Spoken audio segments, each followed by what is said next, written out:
Student, তোমরা যারা ক্যালকাটা ইউনিভার্সিটির আন্ডারে থার্ড সেমিস্টারের ছাত্রছাত্রী আছো এবং তোমাদের রাষ্ট্রবিজ্ঞান সাবজেক্টটা পাস কোর্সে আছে, অর্থাৎ CC3 পেপার হিসাবে আছে, তোমাদের জন্য আজকের ক্লাসটা খুবই গুরুত্বপূর্ণ।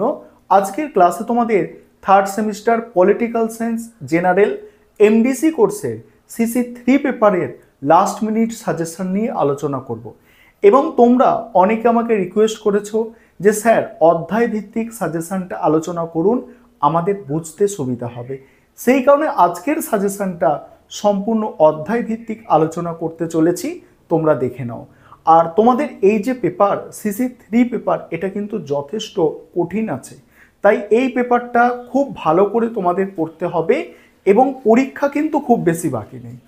তোমাদের এই যে সামনের মাস অর্থাৎ মার্চ মাসের 20 তারিখের মধ্যেই পরীক্ষা শুরু হয়ে যাবে, তাই এখন থেকে তোমরা পড়ায় মনোযোগী হও এবং খুব ভালো করে তোমাদের সিলেবাসটাকে কমপ্লিট করে নাও। তোমাদের এই যে CC3 পেপার, এটা 75 মার্কসের পরীক্ষা। দু ধরনের প্রশ্ন থাকছে, 15 নম্বরের প্রশ্ন 4টে অ্যান্সার করতে হবে এবং 5 নম্বরের প্রশ্ন 3টে অ্যান্সার করতে হবে। চলো তোমরা সাজেশনটা দেখে নাও। আরেকটা বিষয় এখানে বলে নিই, তোমাদের এই পেপারের স্টাডি মেটেরিয়াল তৈরি করা হয়েছে, তোমরা যদি কেউ স্টাডি মেটেরিয়াল পারচেস করতে চাও সেক্ষেত্রে যোগাযোগ করতে পারো। চলো তোমরা সাজেশনটা দেখো। এবারে তোমরা সম্পূর্ণ অধ্যায় ভিত্তিক সাজেশনটা দেখে নাও।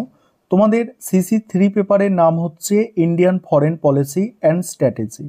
প্রথমে আমি বেঙ্গলি ভার্সন আলোচনা করব, তারপর তোমরা যারা ইংলিশ ভার্সনের স্টুডেন্ট আছো তোমাদের জন্য আমি ইংলিশে সাজেশনটা দিয়ে দেব। দেখো মডিউল ওয়ানের প্রথম যে অধ্যায়টা আছে তোমরা দেখতে পাচ্ছ, ভারতের পররাষ্ট্রনীতির প্রধান পর্যায়সমূহ। সেখানে 1947 থেকে 62, 62 থেকে 91, 91 থেকে বর্তমান পর্যন্ত। এখান থেকে 15 নম্বরের প্রশ্ন তোমাদের করতে হবে দুটো। এখানে দুটো প্রশ্নই খুবই গুরুত্বপূর্ণ, প্রথম প্রশ্নটা বেশি গুরুত্বপূর্ণ। 1947 থেকে 1962 সময়কালে ভারতের পররাষ্ট্রনীতির মূল বৈশিষ্ট্য আলোচনা করো, বা ভারতের পররাষ্ট্রনীতির বৈশিষ্ট্যগুলি আলোচনা করো। আরেকটা বিষয় তোমাদের বলি, পররাষ্ট্রনীতি আর বিদেশ নীতি একই জিনিস। তারপরে কি আছে দেখো, ভারতের পররাষ্ট্রনীতির বিবর্তন আলোচনা করো।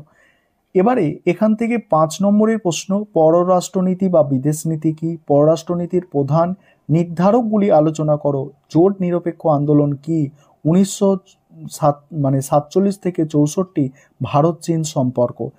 এবারে 2 নম্বর অধ্যায় হচ্ছে দেখো, relation with great power, United state, Russia and China.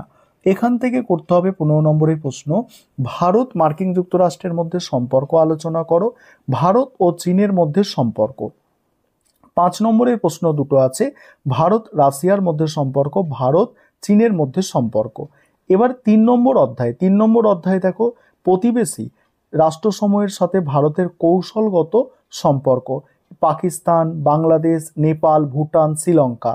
এবার এখান থেকে 15 নম্বর বা 5 নম্বরের আমি একত্রে দিয়েছি যেগুলো করতে হবে। প্রথম প্রশ্ন ভারত পাকিস্তানের মধ্যে সম্পর্ক আলোচনা করো, আর তারপরে হচ্ছে ভারত বাংলাদেশের মধ্যে সম্পর্ক আলোচনা করো, ভারত নেপাল, ভারত ভুটান, ভারত শ্রীলঙ্কার মধ্যে সম্পর্ক। এগুলো তোমাদের 5 বা 15 নম্বরে পরীক্ষায় আসতে পারে, তবে প্রথম দুটো মোস্ট ইম্পর্টেন্ট আছে 15 নম্বরের জন্য। এবার 4 নম্বর অধ্যায় দেখো, 4 নম্বর অধ্যায় হচ্ছে আন্তর্জাতিক সংস্থার সাথে ভারতের বহুপাক্ষিক সংস্থা। এখানে জাতিসংঘ আছে আর ইউরোপীয় ইউনিয়ন আছে। এখানে তোমাদের 15 নম্বরের আমি 3টে প্রশ্ন দিয়েছি, সম্মিলিত জাতিপুঞ্জের সাধারণ সভার গঠন কার্যাবলী, সম্মিলিত জাতিপুঞ্জের নিরাপত্তা পরিষদের গঠন কার্যাবলী, পশ্চিম ইউরোপের সংহতি সাধন প্রক্রিয়ায় ইউরোপীয় ইউনিয়নের ভূমিকা। এবার 5 নম্বরের প্রশ্ন এখান থেকে দেখো, 5 নম্বরের প্রশ্ন আছে ইউরোপীয় ইউনিয়ন, সম্মিলিত জাতিপুঞ্জের নিরাপত্তা পরিষদ, সম্মিলিত জাতিপুঞ্জের সাধারণ সভা। এগুলো টিকা আকারে করতে হবে 5 নম্বরের জন্য। তারপরে দেখো মডিউল 2 এর প্রথম যেটা অধ্যায় 5 নম্বর অধ্যায়টা দেখো, 5 নম্বর অধ্যায় থেকে আমি একটা প্রশ্ন দিয়েছি, জোট নিরপেক্ষ আন্দোলন কাকে বলে, এর মূল বৈশিষ্ট্য লেখো। তারপরে 5 নম্বরের প্রশ্ন দেখো, 15 নম্বরে একটা গেল। 5 নম্বরের হচ্ছে ভারতের জোট নিরপেক্ষ আন্দোলনের প্রাসঙ্গিকতা, ভারতের পররাষ্ট্রনীতিতে গুজরাল মতবাদের ভূমিকা, 1991 এর পরবর্তী ভারতের বৈদেশিক নীতির প্রধান পরিবর্তন কি কি, আর বহুমেরুতার টিকা লেখো। তারপরে দেখো 6 নম্বর অধ্যায়, প্রতিরক্ষা কৌশল যেটা আছে ডিফেন্স স্ট্র্যাটেজি, এখানে দেখো 15 নম্বরের প্রশ্ন দুটো আছে, ভারত রাশিয়ার মধ্যে প্রতিরক্ষা কৌশলগত সম্পর্ক আলোচনা করো, আরেকটা আছে ভারত ইসরায়েলের মধ্যে সম্পর্ক। 5 নম্বরের প্রশ্ন আছে ভারত রাশিয়ার প্রতিরক্ষা সহযোগিতার প্রধান দিকগুলি কি, আর হচ্ছে ভারত ইসরায়েলের সামরিক সম্পর্ক কতটা গুরুত্বপূর্ণ। তারপরে ভারতের প্রতিরক্ষা কৌশলের আত্মনির্ভরশীলতার ভূমিকা। এবারে 7 নম্বর অধ্যায় দেখো, 7 নম্বর অধ্যায় থেকে তোমাদের করতে হবে যেগুলো, 7 নম্বর অধ্যায় থেকে একটা 15 নম্বরের প্রশ্ন আছে, ভারত মার্কিন বেসামরিক পারমাণবিক চুক্তি সম্পর্কে আলোচনা করো। আর 5 নম্বরের প্রশ্ন দেখো, ভারতের পরমাণু নীতির বৈশিষ্ট্য, মানে মূল বৈশিষ্ট্য, ভারত আমেরিকার পারমাণবিক চুক্তির গুরুত্ব, ভারতের নো ফার্স্ট ইউজ নীতির তাৎপর্য, আর তারপরে এনপিটি টিকা। তারপরে দেখো এখানে শেষ অধ্যায়, তোমাদের শেষ অধ্যায় অর্থাৎ 8 নম্বর অধ্যায়, 15 নম্বরের প্রশ্ন দুটো আছে, ভারত ও বিশ্ব ব্যাংকের মধ্যে সম্পর্ক আর ভারত বিশ্ব বাণিজ্য সংস্থার মধ্যে সম্পর্ক।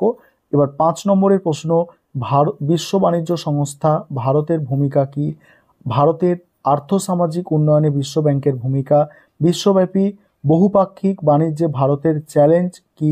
এবার ইংলিশ ভার্সন তোমরা যারা আছো তোমরা একটু দেখে নাও, আমি স্ক্রল করে যাচ্ছি, তোমরা সাজেশনটা দেখে নাও। আমাদের ইংলিশ ভার্সনেও স্টাডি মেটেরিয়াল কিন্তু তৈরি আছে, তোমরা পারচেস করতে পারো, দেখে নাও সম্পূর্ণ, তোমরা দেখে নাও সম্পূর্ণ প্রশ্ন উত্তরগুলো তোমরা দেখো।